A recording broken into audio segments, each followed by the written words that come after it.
Welcome to the Lawyerist Podcast, a series of conversations about law practice. Each week, we talk with legal entrepreneurs and innovators about building a successful law practice in today's challenging and constantly changing legal market. And now, here are your hosts.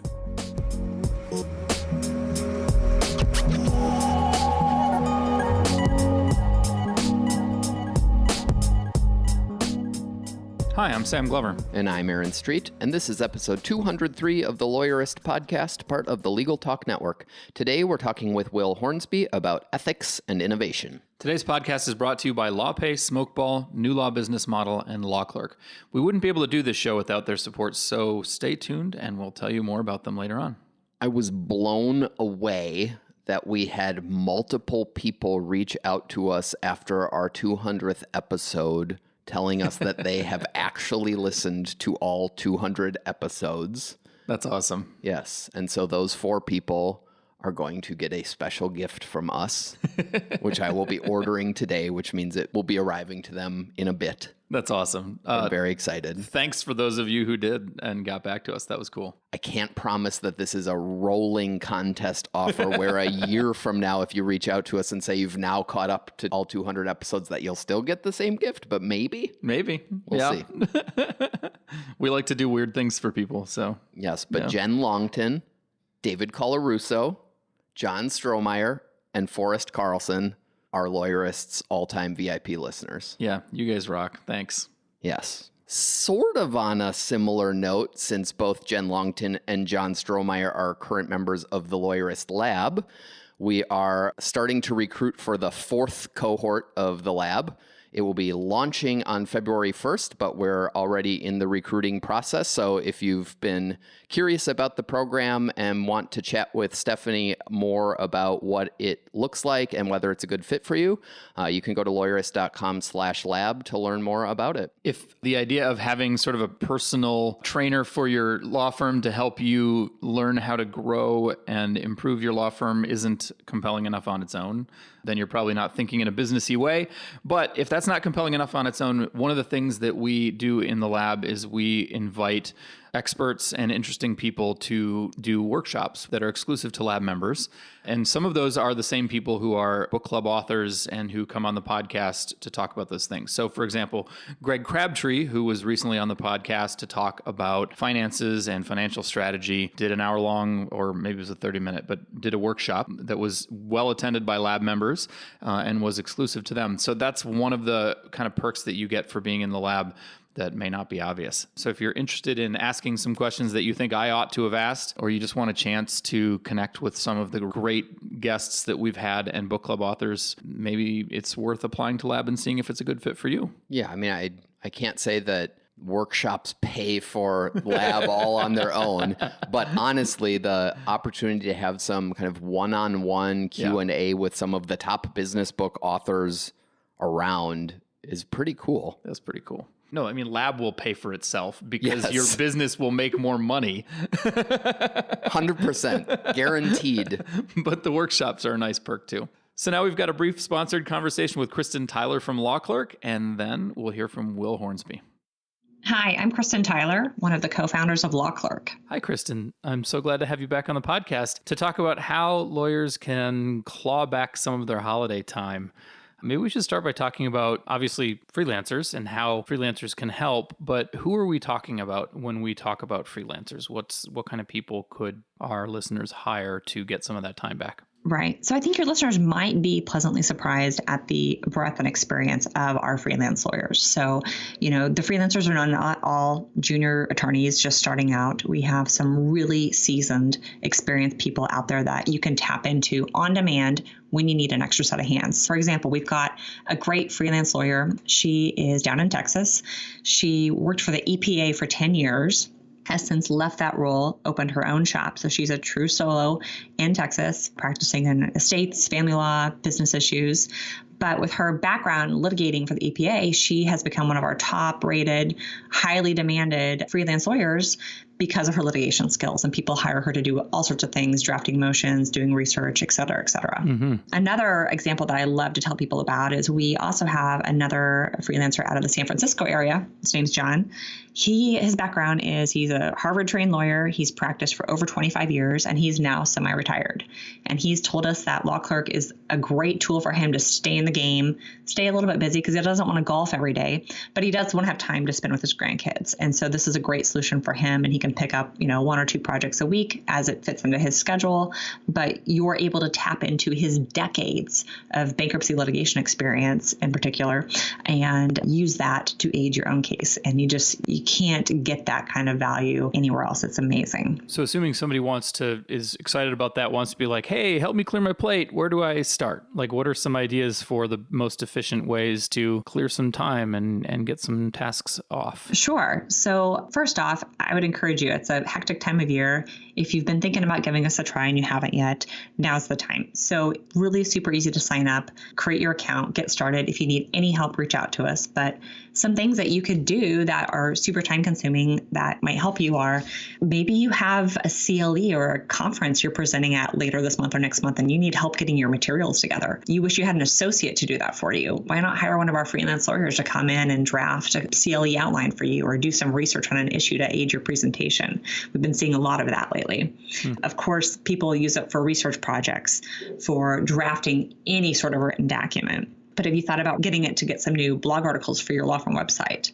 If you're trying to gear up and get prepped for 2019, you want to be ready to go with fresh content, you can hire our freelance lawyers to write really clever, interesting blog articles on a variety of topics to aid your website and keep it fresh for your clients or potential clients, which is exciting. We've also seen people use the site to connect with other lawyers and other jurisdictions or their own jurisdiction to get subject matter expertise. So for example, we recently had I think it was a Texas lawyer, again, Texas, hire a law clerk in Florida who had employment law experience because they just had a couple of questions and they basically wanted to pay for a phone consultation to pick this person's brain on this particular issue, knowing that it could lead to other work. So there's all sorts of things when it comes to discovery as well. Kind of like a very informal co-counseling.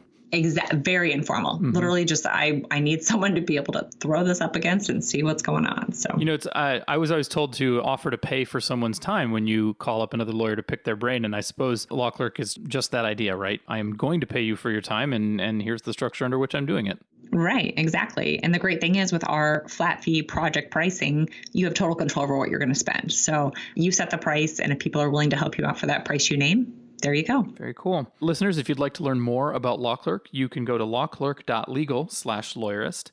And there's a white paper there about the business and ethics of freelancing. Plus, obviously, you can learn more about Law Clerk and sign up. That link will also be in the show notes. Kristen, thanks so much for being with us again. Thanks, Sam. I hope you enjoy the holiday season. You too.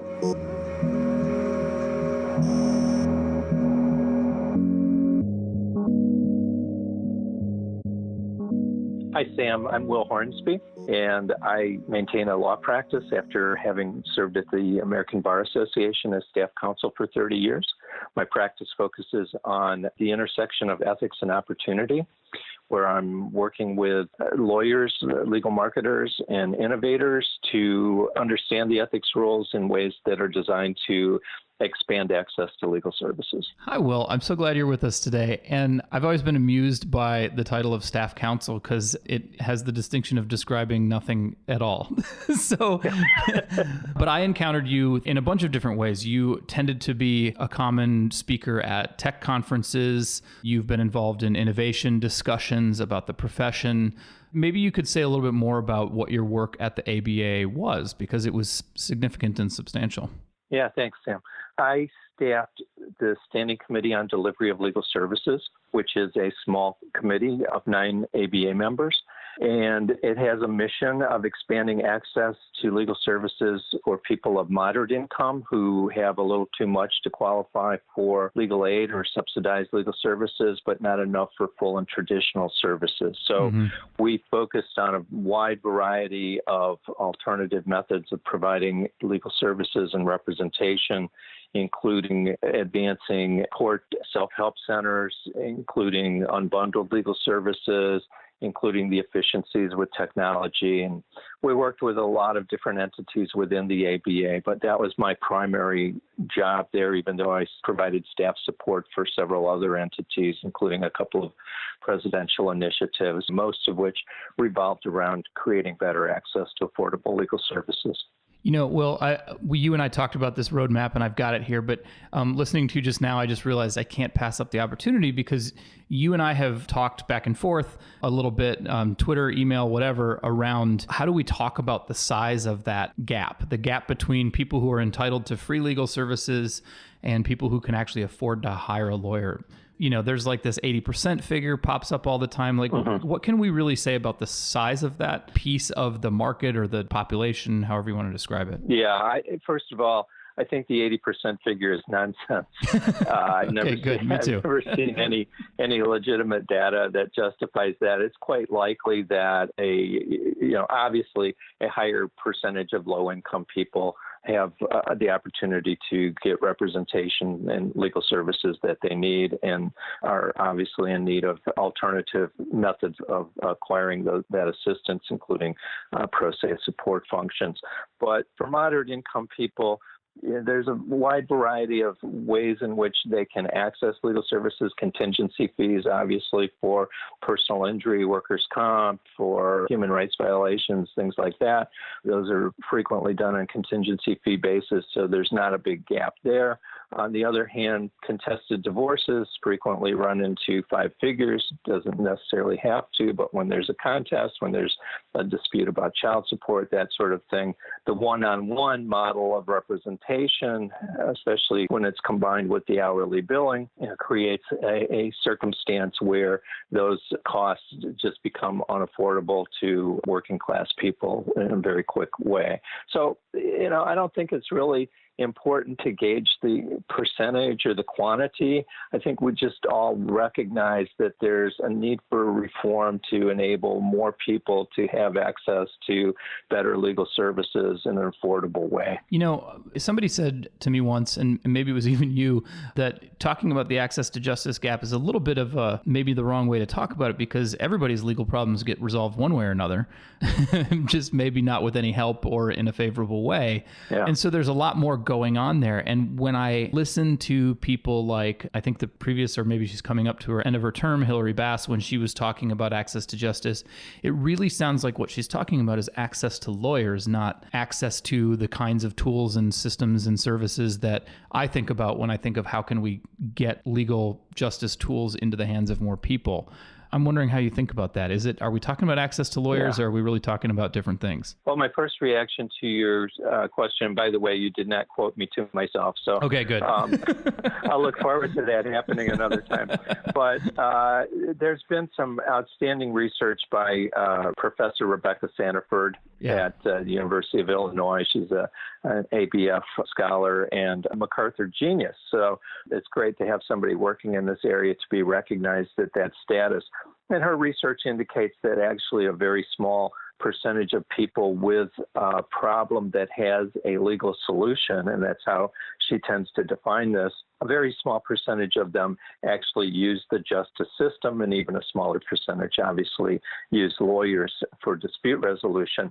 And in certain circumstances, that's a decision that consumers make that has a wisdom behind it. It's not a value a lot of times to hire a lawyer or to take the time off from work to go to multiple court appearances to resolve something that is not significant enough to justify that expense. I guess, that's an interesting perspective because the legal problem itself is a big pain in the ass and a hassle to deal with. But hiring a lawyer is its own kind of a hassle and a pain in the ass sometimes. Right. And we do need more research to determine the decision-making when people do that. Do they do that from a basis where they are rationally deciding the cost-benefit of doing that? The Supreme Court decisions on lawyer advertising are all predicated on creating better access and avenues to lawyers. So let me finish by going back to what you said about Hillary Bass. certainly should be no surprise to anyone that the president of the ABA, Right. as well as many others involved in the ABA, a membership organization, actually advocates that there be better, more use of lawyers. And when I was there, that was kind of a guiding principle for us. We looked at ways in which we could link people to lawyers, both in the marketplace and in subsidized circumstances, pro bono and legal aid, where people could get that assistance. And there are others in the ABA that are advancing models that are technology-based that are not necessarily oriented toward for people to get a lawyer. They're oriented toward solutions more so, and a lot of the technology work that's being done is very problem solution oriented and may or may not include lawyers. For example, there's support for ODR, online dispute resolution, that can be an aspect of small claims courts and can be done without a lawyer. And there's a terrific model in Vancouver that does that online, and it's cost effective, and people are benefiting from that.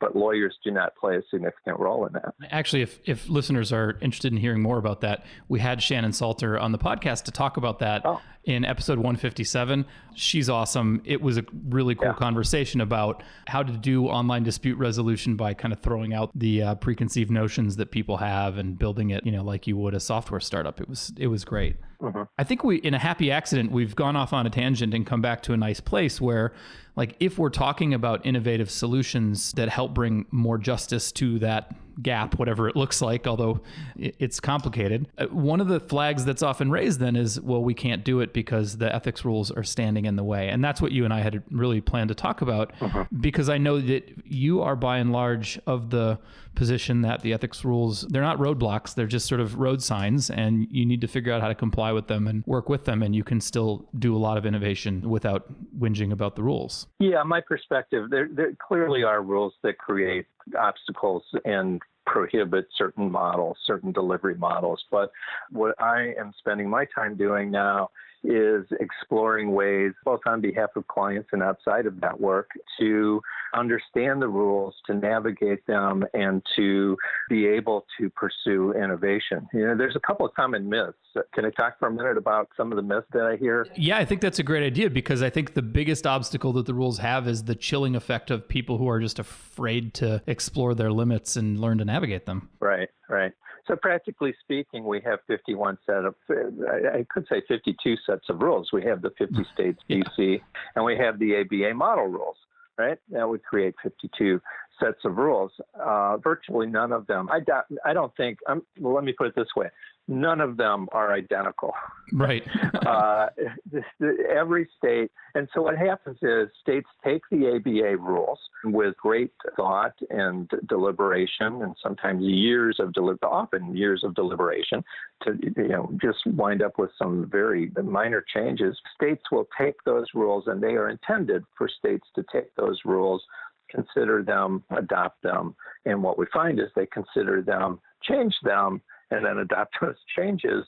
And so we don't have any uniformity. One of the things I think is kind of funny about the development of the rules is the model rules were issued in 1983, and Rule 8.5 is the last model rule.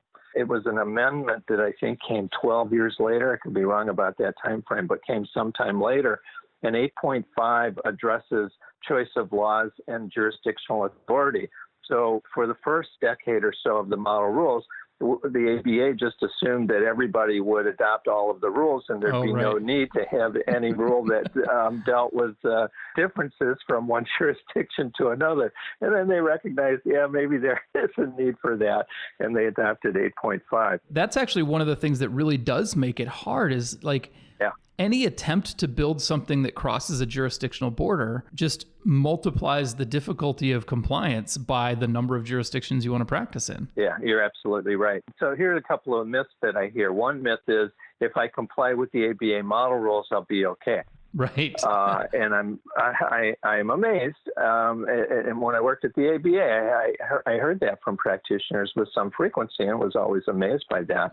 And the problem is, for many states, the ABA is a more liberal interpretation of what you can and can't do. Now, there are some significant restrictions that we can talk about, but by and large, if you abide by the ABA model rules, you're not going to abide by the rules of your state, because the rules of your state probably, and it's certainly true for advertising, have greater restrictions in what you're able to do. So that's kind of an important caveat, because we always default to talking about the model rules because we're trying to talk to 50 states in Canada. But yeah. Right.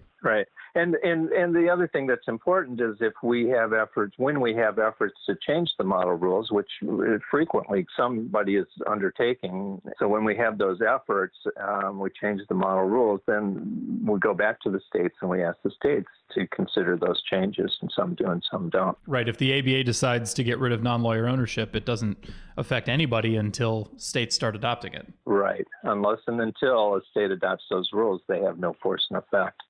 The other thing I hear, and I hear this a lot from large firm marketing folks, is that if you comply with the lowest common denominator of state restrictions, you'll be okay. And the problem with that is that there is no continuum of, could say, liberal to conservative rules. There are certain states that have more restrictive rules than other states, but the point is that many of the rules are just different. Mm-hmm. So that comes into play with disclaimers, and we see disclaimers when we see television advertising for personal injury. At the end of those commercials, we see a block of disclaimers, and those disclaimers are designed for those firms to comply with the different state rules. And so if you choose the most restrictive, or Florida is the most restrictive, but Missouri has a disclaimer, or New York has a disclaimer that applies that's not included in the Florida or Louisiana rules, then you're not going to hit that target. You're not going to be compliant when you have a multi-state practice and an obligation to comply with multi-state rules. So unfortunately, people ask me a lot, how do you deal with the 50-state rules? And the answer is it's complicated. The answer is one at a time, basically. I mean, you really have to understand what those are, or assume the risk. And there are certainly lots of lawyers who decide that they're going to assume the risk, not complying. And for some, it's okay. For others, there's serious consequences. Mm-hmm. I'm tempted to climb up on my soapbox and go on a tirade about disclaimers, but instead, we need to take a few minutes to hear from our sponsors. And when we come back, we're going to take on some of the most common topics that people raise as presenting ethical problems and try and talk some sense into those topics. So we'll be back in a minute. Smokeball practice management software exists to streamline small law firms and reduce the stress of running a small business. With Smokeball, your firm is much more organized, productive, and profitable, meaning you and your staff can breathe easy with less stress. Visit smokeball.com/lawyerist today to learn more and book a demo. Like what you see? Lawyerist podcast listeners are eligible for 50% off onboarding. With Smokeball at your firm, it's less stress and more success. If you're not 100% happy with your law practice right now, chances are you want more. More income from your practice, more fulfillment from your work, and more freedom to enjoy your life. There's a new law business model that is allowing passionate attorneys to reclaim their lives and love practicing law again. Alexis Neely has been training lawyers for over a decade on the new law business model she created to build her own $1 million law practice. And now, the lawyers she has trained in that new law business model have their own high 6- and 7-figure law practices, all without sacrificing time with their families and only working with clients they love to serve. It is possible to experience the exhilaration of a thriving law practice, do the most meaningful legal work, have a real impact in your clients' lives, and have complete control over your schedule. Discover this new law business model now by watching the free video workshop series at newlawbusinessmodel.com/lawyerist. Did you know that attorneys who accept online payments get paid 39% faster on average than those who use traditional payment methods? With LawPay, the only payment solution offered through the ABA Advantage program, you can easily accept client payments online, via email, or in person. No equipment needed. Visit lawpay.com/lawyerist to sign up and get your first 3 months free. Trust the only payment solution developed for attorneys and recommended by 48 state bars. LawPay. Okay, we're back. So if you had to pick a thing where people say the ethics rules just make this difficult or impossible, what's kind of the biggest one that you hear about? Well, let me walk you through flow of money. Is that okay? Yeah, because I mean, that's a hot topic right now. Yeah. Obviously. Yeah. And Right. And I'll refer listeners to the Virginia Legal Ethics Opinion 1885 for a what I characterized on Twitter the other day as a well-written, comprehensive opinion that creates an enormous obstacle to affordable legal services. Okay. So let's talk about scaling a technology-based client matching service. Okay, so that client matching service and Avo's fixed fee service was an example of that. And that's what the Virginia ethics opinion was based on. Mm-hmm. So you can have one of two things. You can have either an entity that's not a lawyer, it can be a corporate entity with lawyers involved with it, but still not a law firm, not a lawyer, making referrals. Okay, and in that circumstance, Model Rule 7.2 governs. 7.2b says that a lawyer may not give anything of value for the recommendation of the lawyer's services. And then it has a series of exceptions, and the ones that are applicable to us in this conversation are the reasonable cost of advertisements and the usual charges of a nonprofit or state-approved lawyer referral service. So implicit in that, a lawyer may not pay to participate in a for-profit lawyer referral service that's not approved by the state. Now, the fact of the matter is California and maybe only one or two other states have an approval method. So fundamentally, if you're going to scale this, a lawyer cannot pay to participate in a for-profit lawyer referral service. Such as Avo Legal Services in this case, right? Right, yeah. Right. So the question is, what is a lawyer referral service? What is the dichotomy between that and an advertising service? And there's some authority on that has to do with whether or not the entity exercises judgment in the selection of a lawyer. If it does, it's a referral service. If it doesn't, it can be advertised. It can be a group advertising model. Mm-hmm. That's one thing that can be dealt with and overcome. Now, if you want to advance a delivery model that can generate revenue, that can accommodate this marketplace, you can do that as a nonprofit and still pay yourself, be paid, yeah. Right? But you can't do it as a for-profit company. Right. So that means that you can't create capital in that. And obviously there's restrictions in the capitalization of it, and you can't sell it for a profit, which is what entrepreneurs and lots of innovators hope to do, begin a project with an exit strategy, right? So the other option is if a law firm or a lawyer or a law firm wants to have this type of model, then governed by Rule ABA Model Rule 1.5e. And 1.5e says that lawyers who are not in the same firm may divide fees under a set of circumstances. One of those circumstances is by proportionality. So if you both work the case, you can decide you did 30%, I did 70%. That's how we're going to divide it. My understanding is it basically means being co-counsel and deciding how you pay each other. Yeah. But effectively. But proportionality is probably far less common than what amounts to a referral. Okay. And so if you're going to have a model that, an online model that has a national scale or a multi-state scale, then the problem with this is Rule 5.5, ABA Model Rule 5.5, says that a lawyer may not practice in a jurisdiction that the lawyer is not admitted where the lawyer has a systematic or continuous presence, and that need not be limited to an office.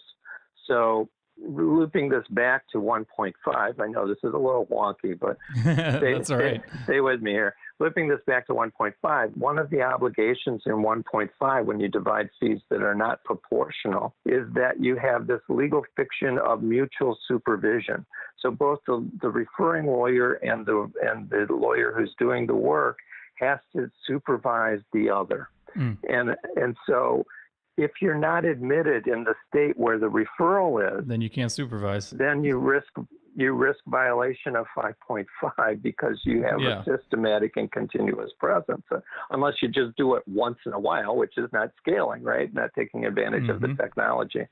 So one of the options there is to have lawyers in a law firm who are admitted in enough states that make this worthwhile. So maybe you'll have 5 lawyers who are admitted in 5 states each, and you can do this in 25 states, something like that. One of the recurring themes, I think, when we're talking about ethics rules and innovation is you can absolutely do just about anything you want, but it really requires you to, that's a little too broad, but still, like Avo would be okay if Avo were a law firm. And this is all a little bit moot now because Avo got sold to Internet Brands or whatever, and they're getting rid of the Avo Legal Services component. So in a sense, Total Attorneys went under, Avo Legal Services went under, and this is all moot, and nobody's really got to worry about this anymore until the next startup comes along. But if the next startup is helmed by a lawyer and founded as a law practice, they could technically comply with all of these rules. It just probably is more work than they want to do.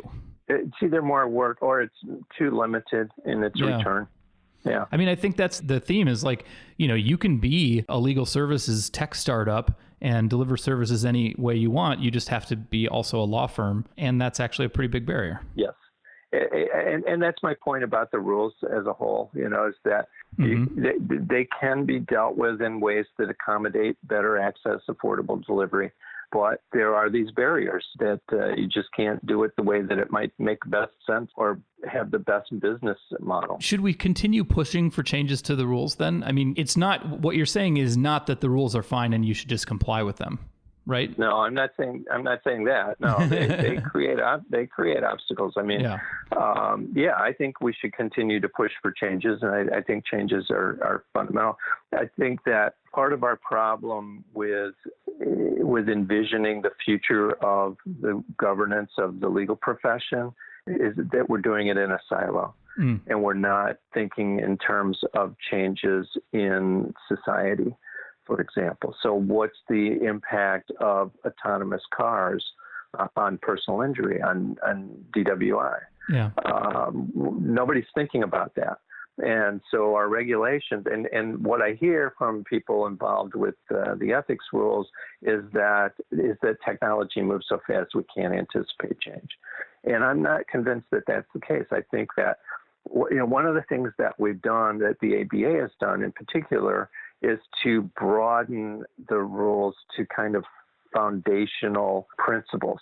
So, for example, the changes that the ABA adopted in August 2018, last August, made the prohibition of false or misleading advertising as the cornerstone. It's always been an integral piece, but basically it says you can advertise, but you can't advertise in a way that's false or misleading. It's a little more restrictive in its governance of solicitation or direct contacts, but I think what's important here is if we look at the advertising rules around the states, a lot of them get into micromanagement. Right. That's really creates a struggle for multi-state communications. So the foundational principle of Section 7 of the ABA model rules, those that govern advertising, is the prohibition of advertisements that are false and misleading. Now, on the one hand, that creates a little bit more difficulty in interpretation of what is false and misleading, as opposed to a litany of you can't do this, you can't do that, right? On the other hand, it permits, say, a common sense approach that helps lawyers determine whether or not what they're doing is appropriate. Now, we could do the same thing for the rules that limit our interactions with non-lawyers and our relationship with non-lawyers. So 5.4 is entitled Independence of Judgment. Right. So we could have a rule that says you cannot work in a structure that limits your independence of judgment, which could accommodate the infusion of capital from people who are not lawyers, from corporations, from entities. And as long as that's done in a way that doesn't create an impingement on the lawyer's judgment. And so it seems to me that the concept of addressing rule changes can be predicated on broader principles rather than the specifics, shalls and shall nots that we currently have. That sounds fundamentally sound to me. I'm super intimidated by the prospect of trying to get, all 52 jurisdictions to go along with that.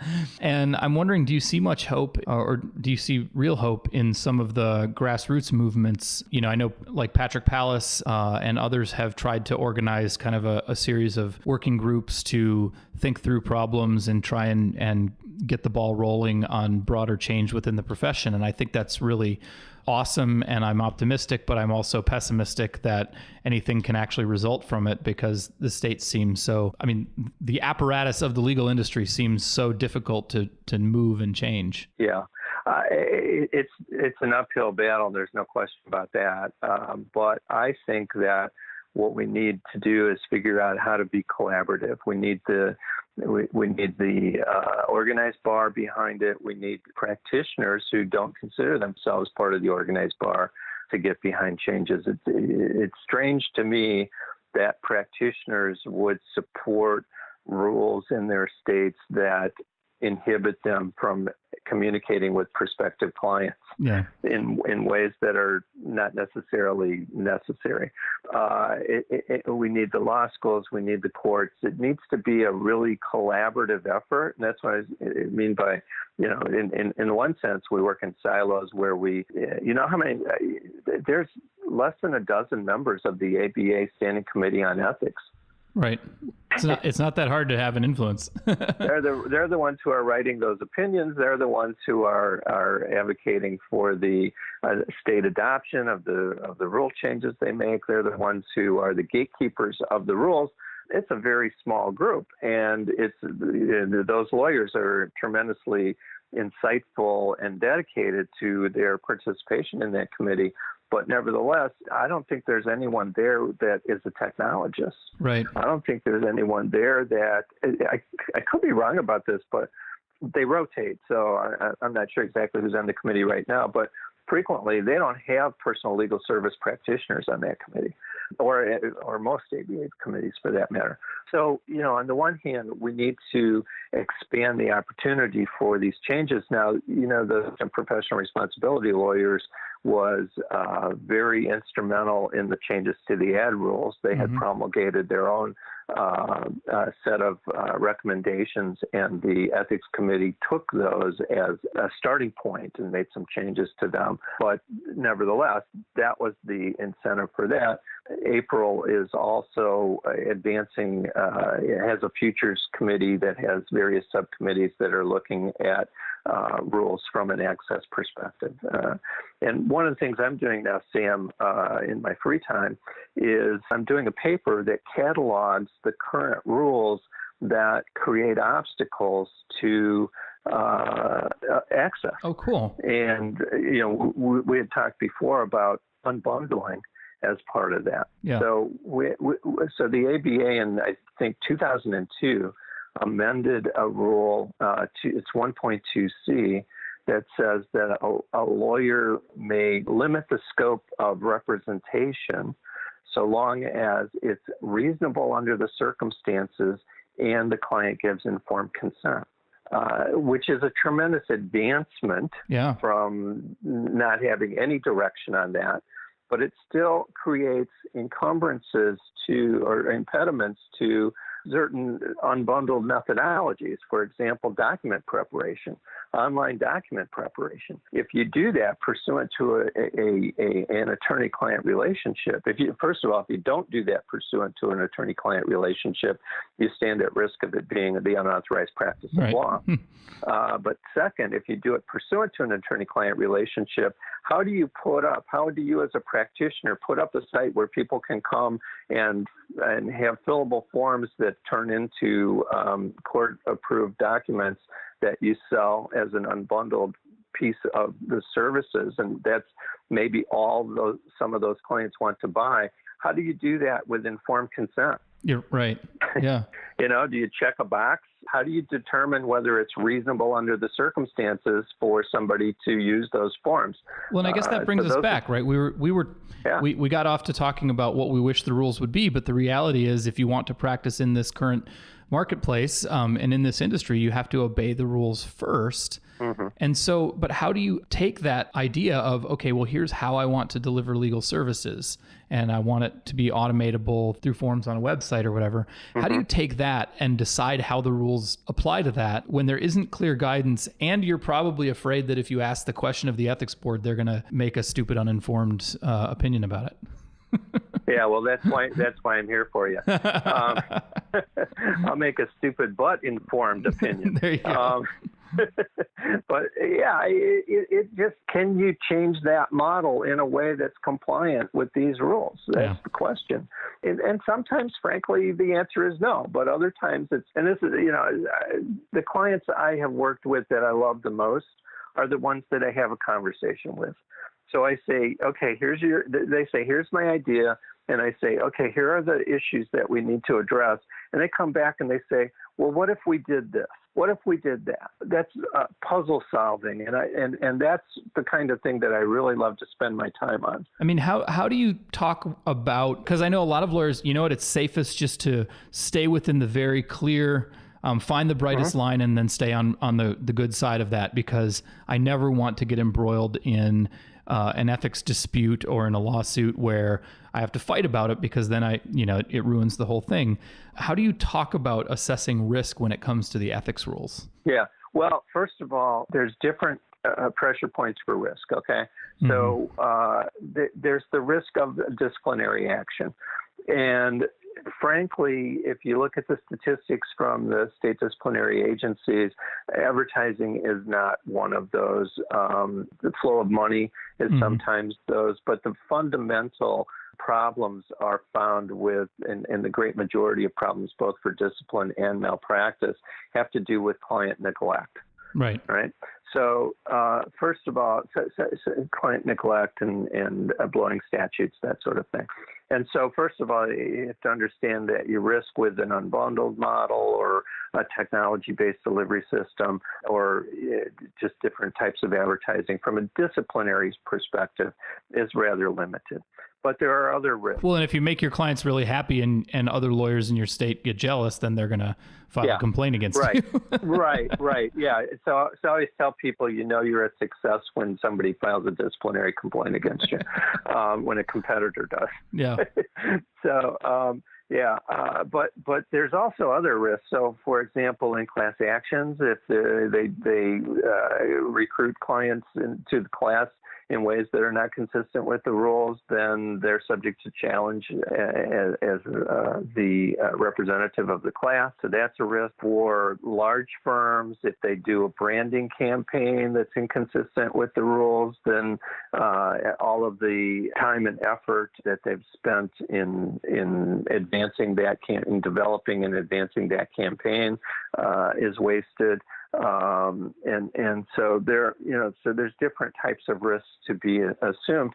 But your point, I think, is well taken, that a vast majority of lawyers want to play it safe without diving into what the range of possibilities are. And so what we have to do is we have to depend on there being people who are interested in knowing more about how they can create these models, interested in advancing different models, interested in figuring out how that can be done within the constraints of the rules that apply to them.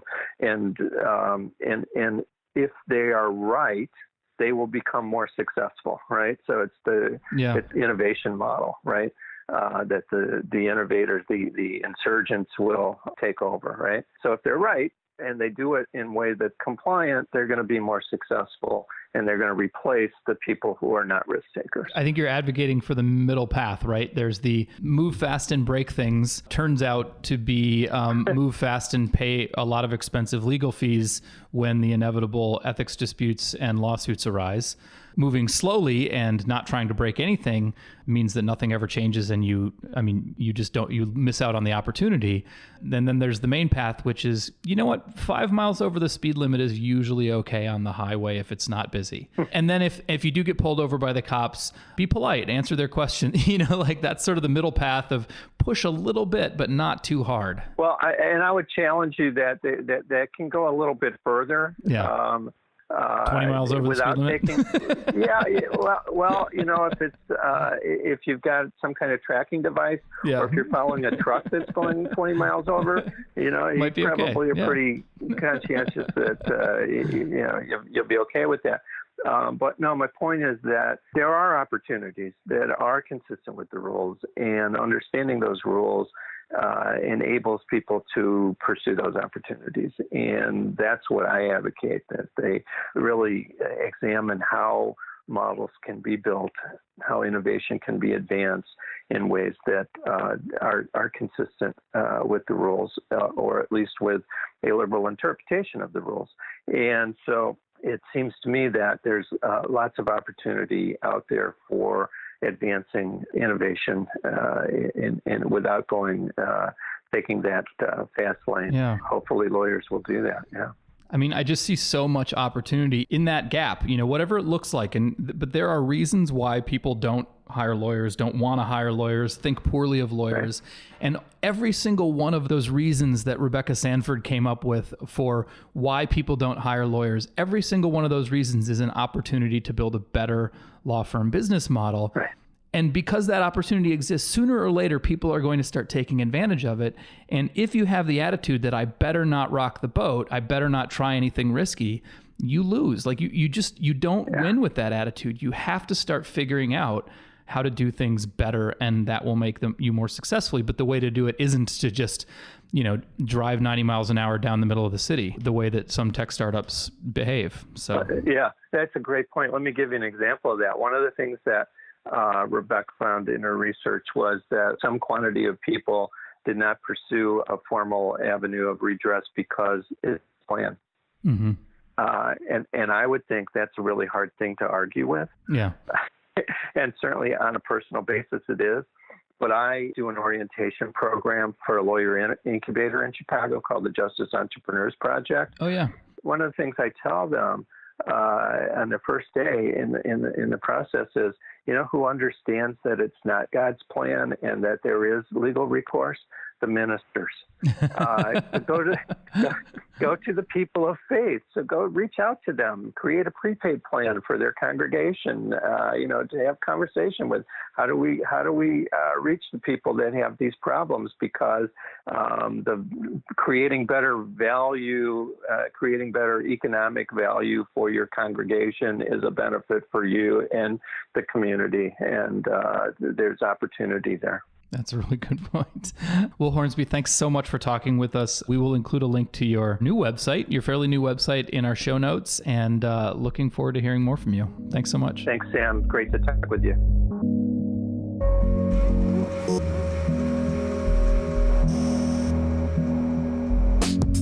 Make sure to catch next week's episode of the Lawyerist Podcast by subscribing to the show in your favorite podcast app. And please leave a rating to help other people find our show. You can find the notes for today's episode on lawyerist.com/podcast. The Lawyerist Podcast is produced with help from Lindsay Calhoun and edited by Paul Fisher. The views expressed by the participants are their own and are not endorsed by Legal Talk Network. Nothing said in this podcast is legal advice for you.